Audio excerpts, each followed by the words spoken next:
quiero pedirle el favor que abra su Biblia en Jeremías capítulo 23. Y hemos estado hablando de algunas cosas importantes, ministros que deben ser llenos del Espíritu Santo, ministros que deben dar fruto, ministros, ahorita veíamos ministros que son llamados, que entienden el llamado que Dios les ha hecho, y ahorita corresponde mirar ministros que buscan al Señor. Por cuestiones de tiempo, yo no voy a leer todo el pasaje que me interesa que miremos.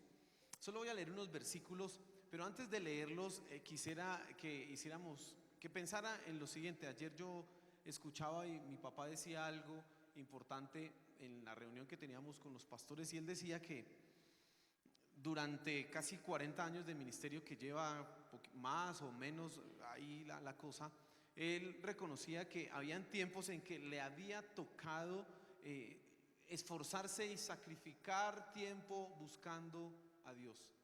2, 3 días de ayuno, 4, 5 días de ayuno, solo buscando ¿a quién?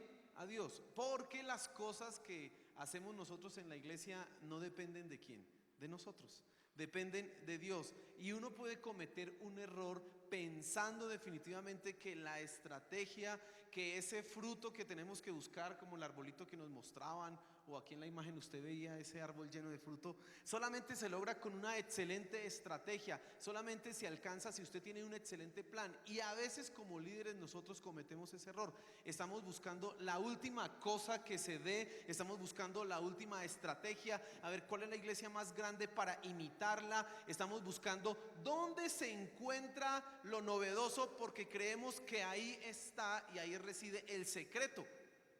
Pues el secreto reside en Dios. El secreto no reside en una estrategia, no reside en un modelo, reside en ¿quién? En Dios. Y podemos hacer una pequeña reflexión aquí en Colombia, cosas que usted conoce en Bogotá. Usted conoce la iglesia que se llama Su Presencia, usted la conoce, ¿cierto que sí? Y es una iglesia que ha tenido éxito. Mirábamos hace poco un video, dicen que más o menos son 45,000 miembros o personas que asisten a la iglesia. Es una iglesia grande, ha sido una iglesia exitosa. Y usted mira el modelo y entonces es un modelo que se caracteriza por la excelencia, por la pulcritud, por la puntualidad, por un servicio de calidad. Mejor dicho, usted dice, sorprendido cómo ellos tienen niveles de excelencia y de calidad. Pero también hay iglesias acá en Bogotá que no tienen ese modelo, que también son grandes. Si usted va y mira la iglesia del Millón de Almas, también es grande y no tiene ese mismo modelo. Si usted mira la iglesia del pastor Ricardo Rodríguez, Avivamiento, es una iglesia grande. O usted mira Manantial y son iglesias grandes y uno dice, ¿es el modelo? ¿A cuál me pego de todos estos? No, ¿es quién? Es Dios. Solamente es Dios. Ahí es donde está el secreto de todas las cosas. Nosotros podemos confundirnos pensando que una estrategia, que un modelo, que un plan, que voy a comprar el último libro del pastor en la iglesia en Estados Unidos, o acá, lo que usted ve aquí, voy a comprar unas luces, voy a comprar una pantalla, un videobeam para tener allá, publicar las canciones más grandes y los últimos instrumentos. Y usted puede pensar que eso es lo que hace que tenga fruto. No, si nosotros nos enfocamos en eso, nos equivocamos. Es Dios. Amén. Todo esto que usted puede ver aquí o en otros lugares es un accesorio, nada más. Pero si Dios no está ahí, si Dios no es el centro de todas las cosas, nada funciona. Amén. Entonces quiero que leamos unos versículos, y como le dije, no voy a leer todo por cuestiones de tiempo, pero me interesa, le voy a dar el contexto de lo que estamos mirando y hacer unas reflexiones al respecto. Versículo 18, Jeremías capítulo 23, versículo 18. Dice así el profeta, dice: porque ¿quién estuvo en el secreto de Jehová y vio y oyó su palabra? ¿Quién estuvo atento a su palabra y la oyó? Ahora quiero que se salte conmigo por favor al versículo 22. Dice: pero si ellos hubieran estado en mi secreto, habrían hecho oír mis palabras a mi pueblo y lo habrían hecho volver de su mal camino y de la maldad de sus obras. Jeremías está haciendo una profecía, que el título que le han puesto aquí es una denuncia contra los falsos profetas, y en esa denuncia se ven dos cosas importantes que salen a la luz, que saltan a la vista de lo que hacen esos falsos profetas. En primer lugar, usted puede ver ahí en el versículo 11 de ese capítulo, dice: porque tanto el profeta como el sacerdote son impíos, aún en mi casa hallé su maldad, dice Jehová. La primera cosa que Jeremías encuentra que hacen estos falsos profetas a los cuales él les está hablando y los está denunciando, es que son impíos. Leía un comentario acerca de este versículo y decía algo importante: el término que se utiliza aquí para hablar de impíos, para hablar de personas malas, en realidad hace referencia a gente que no está dedicada al destino para el cual fueron hechos, gente que no se consagra a lo que tenía que hacer. ¿Para qué existe un profeta? ¿Para qué existe un sacerdote? Ellos son el ejemplo del pueblo. El profeta hablaba al pueblo de parte de Dios, pero en su vida también debía evidenciarse y mostrarse ese mensaje. Usted lo encuentra, algunos profetas, su esposa murió porque era parte de la profecía. Ezequiel. Otro profeta tuvo que estar mudo durante mucho tiempo. A otro le tocó casarse con una mujer adúltera. ¿Por qué? Porque su vida también era el mismo mensaje. Para nosotros esto es importante como líderes, porque creo que aquí mañana está el liderazgo de las iglesias. Hemos invitado a las personas que trabajan en nuestras congregaciones, y es importante recalcar y resaltar esto: lo trascendental del ministerio que tenemos nosotros no es la función que usted pueda ejercer, sino el testimonio que usted da en la función que tiene, en el cargo que tiene. Por eso Pablo le dice a Timoteo: ten cuidado de ti mismo, pilas, ejercítate. ¿Para qué? Para la piedad. No se enreden otras cosas, porque su testimonio es importante. Sé ejemplo. Pero estos, aquí en el versículo 11, usted ve que dicen, aquí son impíos, ellos sacerdotes son impíos, y en la casa de Jehová se ha hallado incluso maldad. Es el primer defecto que tienen estos profetas.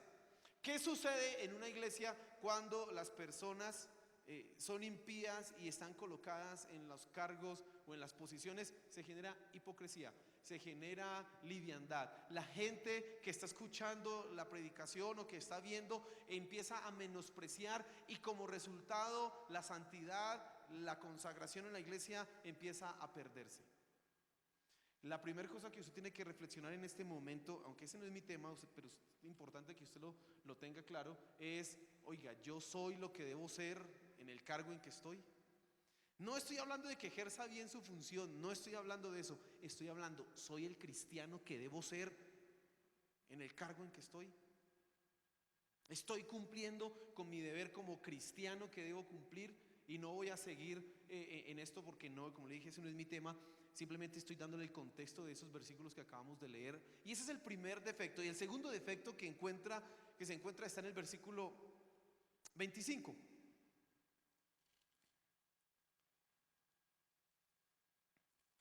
Y entonces dice así: yo he oído que aquellos profetas dijeron, profetizando mentira en mi nombre, diciendo: soñé, soñé.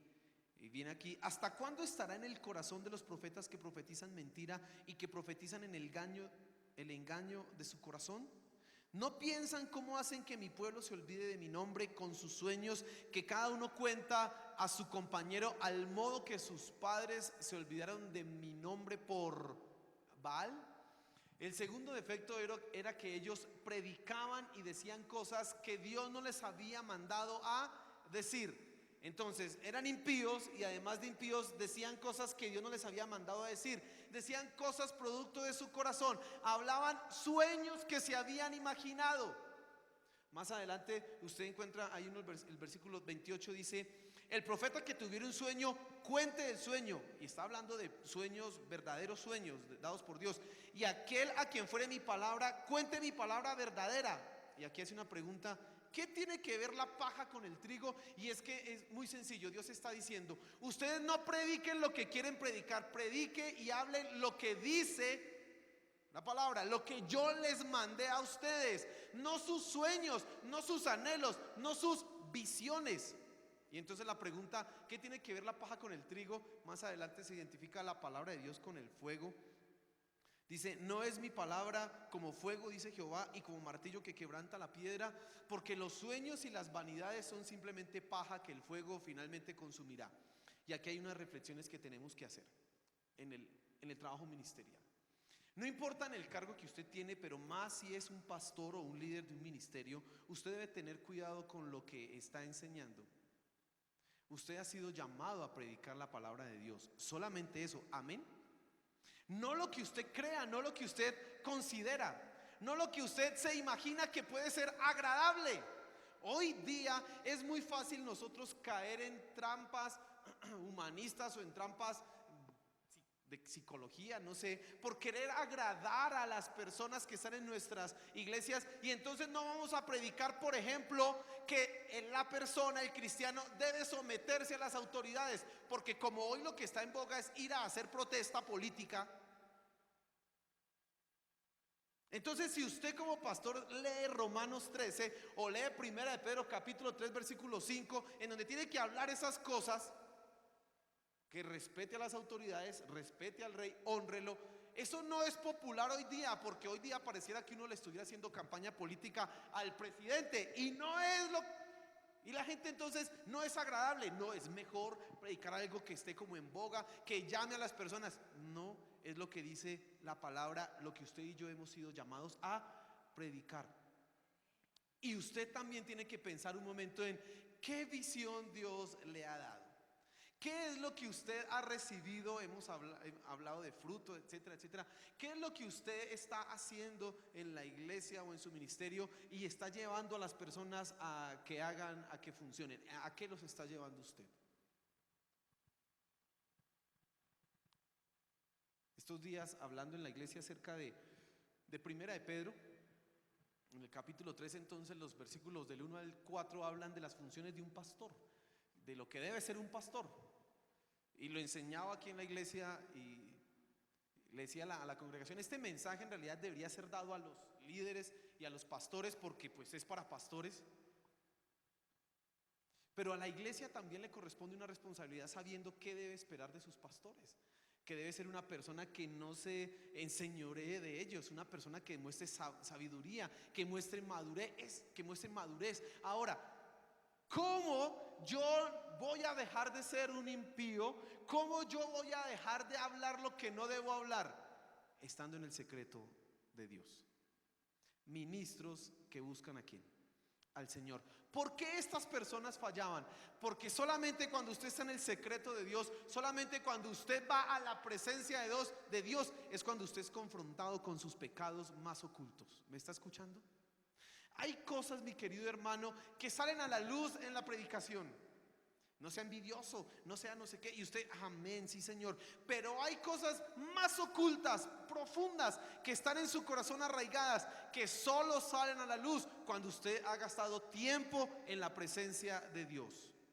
Esto solo lo puede experimentar una persona que ha gastado tiempo de rodillas diciendo, Señor, quiero ser como tú. Muéstrame qué debo quitar de lo que hay en mí. Yo le decía aquí a la iglesia, yo nunca pensé que yo fuera envidioso. Pero un día orando, Señor, mira, muéstrame qué es. Yo había dejado ya otras cosas y Señor, muéstrame qué hay en mí. Y de repente, usted es envidioso. ¿Yo envidioso? Y usted me llegó ese pensamiento, estaba en oración y me llegó ese pensamiento, y usted puede pensar, no, eso no es de Dios. Pero sí era completa y absolutamente de Dios. En mi corazón, allá profundo y oculto, había envidia.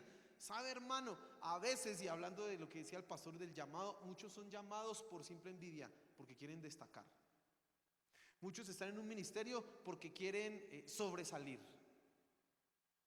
porque quieren ser reconocidos. Y a mí Dios tuvo que confrontarme en eso y decir, usted sufre de envidia. Usted sufre de envidia. Y pues tocó empezar a adorar, Señor, quítame eso, porque por favor ayúdame. ¿Cómo hago? Quítame eso. Pero usted necesita ir a la presencia de Dios, escúcheme, para ser confrontado con eso. Usted necesita ir a la presencia de Dios para poder decir las palabras, los versículos que leíamos. Dice ahí el versículo 22, pero si ellos hubieran estado en mi secreto, habrían hecho oír mis palabras a mi pueblo y lo habrían hecho volver de su mal camino. Esa palabra secreto que aparece ahí es una palabra que significa concilio, intimidad. Secreto la tradujeron aquí, que implica palabra íntimas que nos damos entre una persona. Entonces ese profeta que está en el lugar secreto es una persona que tiene una comunión con Dios a tal punto que sabe qué es lo que él quiere y reconoce a dónde Dios le está llevando. Porque esos profetas, si usted lee en el versículo 16, dice: así ha dicho Jehová de los ejércitos, no escuchéis las palabras de los profetas que os profetizan, os alimentan con vanas esperanzas, hablan visión de su propio corazón, no de la boca de Jehová. ¿Por qué esos profetas hacían eso? Porque no tenían comunión ¿con quién? Con Dios. Hermano líder, hermano pastor, si hemos de tener una visión, debe ser recibida en intimidad con Dios. Amén. No puede ser recibida en otro lugar. Si hemos de preparar nuestros mensajes, si nuestros sermones deben salir a la luz, deben estar bañados primero con mucho tiempo de oración, de meditación de la palabra, y no porque hoy me tocó a ver qué salió, porque solo ahí usted podrá decir lo que Dios quiere que se diga. ¿Me doy a entender, mi querido hermano?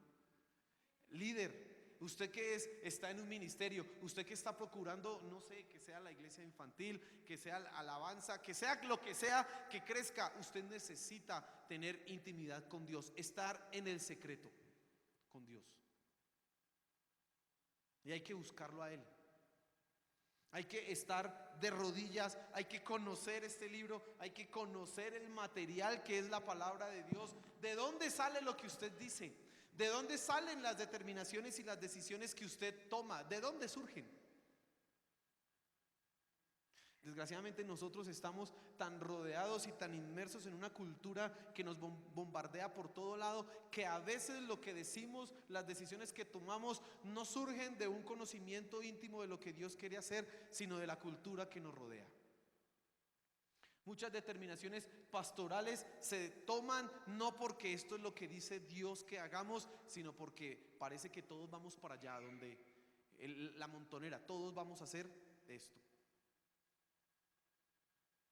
Decía ayer en la charla mi papá que con 40 años él ya tiene la perspectiva de ver el evangelio como en dos mundos, lo que era y lo que está haciendo. Decía, el peligro que estamos teniendo hoy día en el evangelio es que se puede volver muy liviano, porque decía, se están tolerando cosas que no debían tolerarse.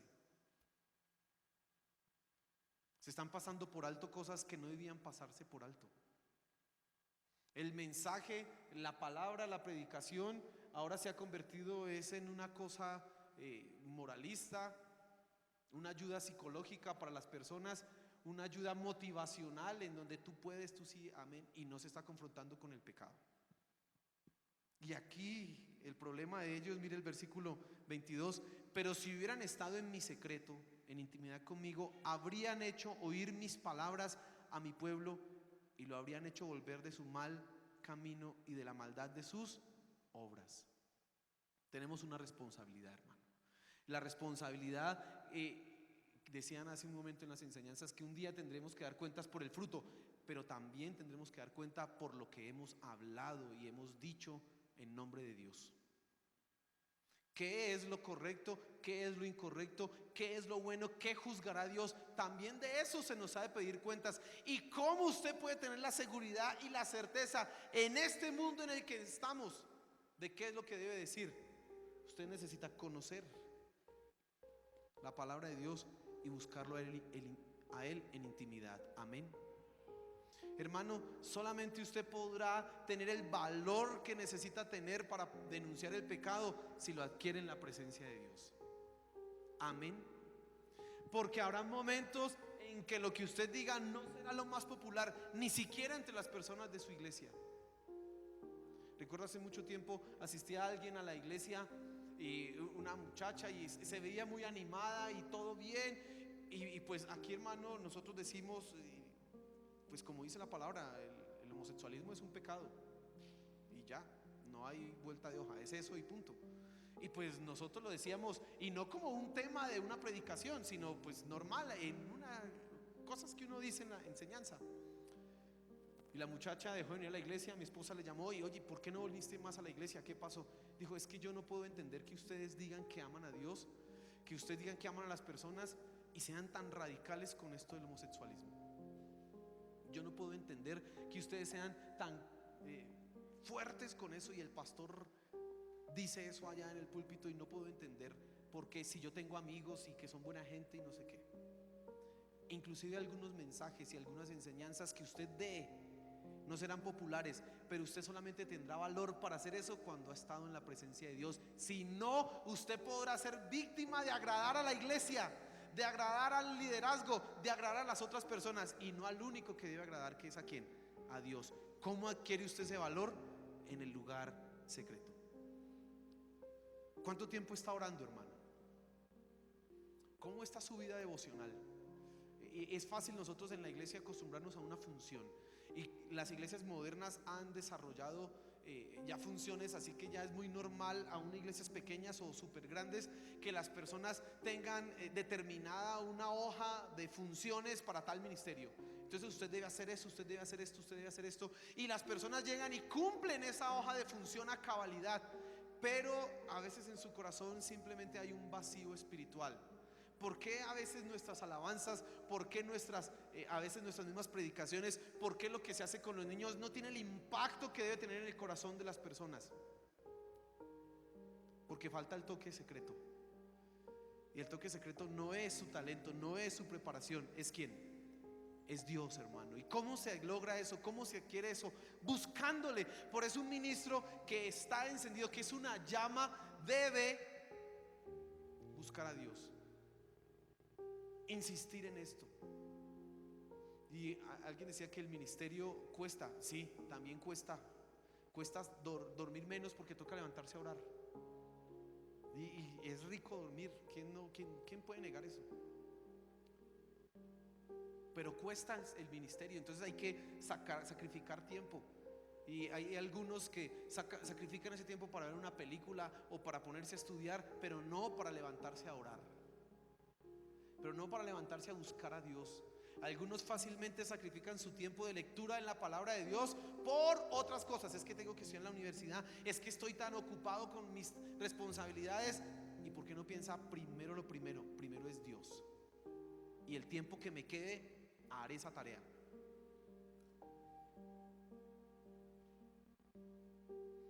¿Sabe, hermanos? Si nosotros no tenemos resultado hoy y fruto en nuestras iglesias, es porque, y ya lo dijo el pastor César hace un momento, nos falta búsqueda de Dios. Nos falta buscar más a Él. Nos falta estar más en el secreto con Él. Nos falta profundizar en Él. Sumergirnos, dice el Salmo 27. Una cosa he mandado a Jehová y esta buscaré, que esté yo en la casa de Jehová todos los días de mi vida. ¿Para qué? ¿Para qué? ¿Usted no se lo sabe? ¿Para qué?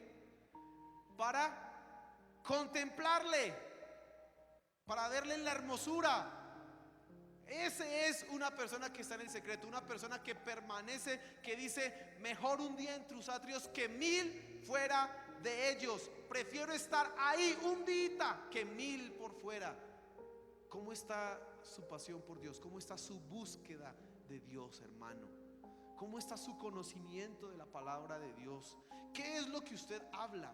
¿Qué es lo que está en su mente? ¿Qué es lo que está en su corazón? Cuando viene una dificultad, cuando viene un problema, ¿a dónde acude? ¿Dónde está su refugio? ¿Qué le dice la palabra? ¿Quién es su consejero? Necesitamos buscar a Dios, amén, intensamente, hermano, intensamente. ¿Por qué Daniel pudo ver esas profecías? ¿Por qué Pablo pudo llegar al tercer cielo? Pues sí, Dios obvio tenía a esos hombres escogidos, pero eran también unas personas que estaban dispuestas a gastar mucho tiempo de rodillas buscando al Rey de Reyes y Señor de Señores. Por eso llegó al tercer cielo, no al tercer sueño. Por eso Daniel tuvo una visión hasta el final de los tiempos. La visión de toda la historia de la humanidad. ¿Cómo? Ay, yo quisiera que Dios me hablara. Pues hermano, despiértese, madrugue, pase noche en vela buscando a Dios, y usted va a ver que Dios le va a hablar. Amén. Que Dios tiene algo para usted, que Dios tiene algo especial que decirle. Estos hombres fracasaron en la época de Jeremías porque no buscaban a Dios. Y algo más, cuando Dios les daba la palabra, se dejaban mover, no tenían el valor de decir lo que debían decir, porque no estaban en el lugar secreto. Si usted quiere ser encendido, si usted quiere que haya pasión, hermano, tiene que doblar rodilla. Tenemos que doblar rodilla, tenemos que insistir en eso fuertemente. Amén. Póngase en pie, por favor.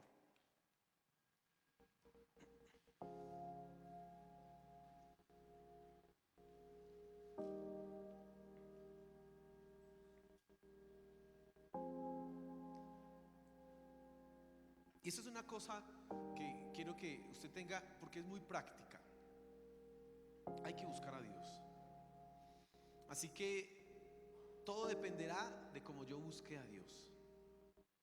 Si usted busca a Dios poco, bueno, sus resultados, su llenura, su poder será poco. Pero si usted busca más, estoy seguro, y Dios lo ha prometido, lo encontraremos a Él y vendrán cosas poderosas para nosotros. Amén. Pero hay que buscarle, tenemos que insistir en eso. Si usted tiene la posibilidad de ayunar un día completo buscando a Dios, hágalo, hágalo. Si usted tiene la posibilidad de orar 2-3 veces al día, hágalo. Si usted Dios lo ha bendecido y puede orar 3 horas seguido todos los días sin ningún problema, hágalo. Usted va a ver cómo Dios empieza a hacer cosas maravillosas en usted. No se deje llenar de estos afanes de este siglo y de este tiempo, y es que busque más plata, busque más trabajo, busque más cosas. No, tranquilo. Primero lo primero, buscad primeramente el reino de Dios y su justicia. Buscarlo ¿a quién? Y todo lo demás vendrá por añadidura. Y la pregunta entonces es: ¿en qué está usted gastando el tiempo? Si usted es un pastor, ¿en qué está gastando su tiempo? Lo precioso de su tiempo, ¿en qué lo está gastando? Si usted es un líder de ministerio, ¿está orando por la gente de su ministerio? ¿En qué está gastando ese tiempo? Señor, gracias por tu palabra. Gracias por lo que nos enseñas, por lo que nos hablas. Yo te pido, Padre, que nos ayudes a entender esto y que eso quede en nuestros corazones. Necesitamos buscarte más y más a ti. Más intensa, profundamente, solamente a ti, Señor. Padre, permítenos vencer todos esos obstáculos que se le van a levantar, que se levantan en contra de nuestra vida de devoción, contra nuestra búsqueda de ti. Por favor, ayúdanos, Padre Celestial. Por favor, ayúdanos, Señor de los cielos. Y haga usted un compromiso ahí con Dios. Hágalo usted ahí. Haga usted ese compromiso con Él. Es usted y Dios, no es que alguien lo mire, no es que alguien le vaya a evaluar eso. Es usted y Dios, y haga un compromiso con Él. Oh Señor Jesús, ayúdanos, Padre Celestial, te lo pedimos.